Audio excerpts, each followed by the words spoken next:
এবার দেশের বাইরের খবর।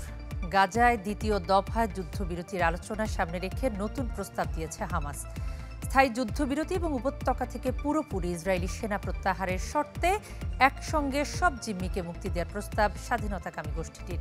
তবে চুক্তি আলোচনা নিয়ে এখনো কোনো সংকেত দেয়নি তেল আবিব। উল্টো গাজা থেকে ফিলিস্তিনিদের সরিয়ে দিতে তৎপর বেনিয়ামিন নেতানিয়াহু। গাজায় যুদ্ধবিরতি চুক্তির দ্বিতীয় ধাপের আলোচনা নিয়ে তৈরি হয়েছে ধোঁয়াশা। হামাস আগ্রহী হলেও স্পষ্টত এখনো কোনো সংকেত দেয়নি তেল আবিব। চুক্তির এ ধাপেই নির্ধারণ হবে কেমন হবে যুদ্ধ পরবর্তী গাজার প্রশাসন, যেখানে বড় মতপার্থক্য আছে ইসরায়েল হামাসের। যুদ্ধবিরতি চুক্তির দ্বিতীয় পর্যায়ের জন্য নিজেদের দৃষ্টিভঙ্গি তুলে ধরে এরই মধ্যে বিবৃতি প্রকাশ করেছে হামাস।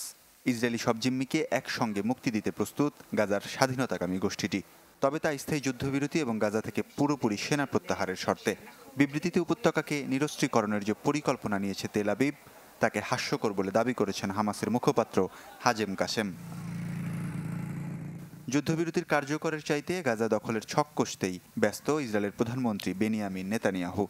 তার দাবি স্বেচ্ছায় উপত্যকা ছাড়তে চান ফিলিস্তিনিরা, তবে অস্ত্রের মুখে তাদের থাকতে বাধ্য করছে হামাস। আপনারাই উন্মুক্ত কারাগার বলছেন, তাহলে সেখান থেকে ফিলিস্তিনিদের যেতে দিন। আমার জানা মতে গেল 2 বছর 1.5 লাখ ফিলিস্তিনি উপত্যকা ছেড়ে চলে গেছে।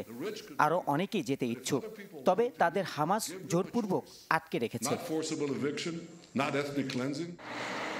এদিকে উপত্যকার ধ্বংসস্তূপ থেকে উদ্ধার হয়েছে আরও বেশ কয়েকজন ফিলিস্তিনির মরদেহ। নতুন করে দক্ষিণের রাফায় 2 ফিলিস্তিনিকে হত্যা করেছে আইডিএফ সেনারা। অধিকৃত পশ্চিম তীরেও চলছে জায়নবাদী সেনাদের আগ্রাসন।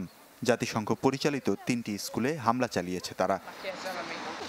ওয়ালিউল্লাহ ফারুক, চ্যানেল 24।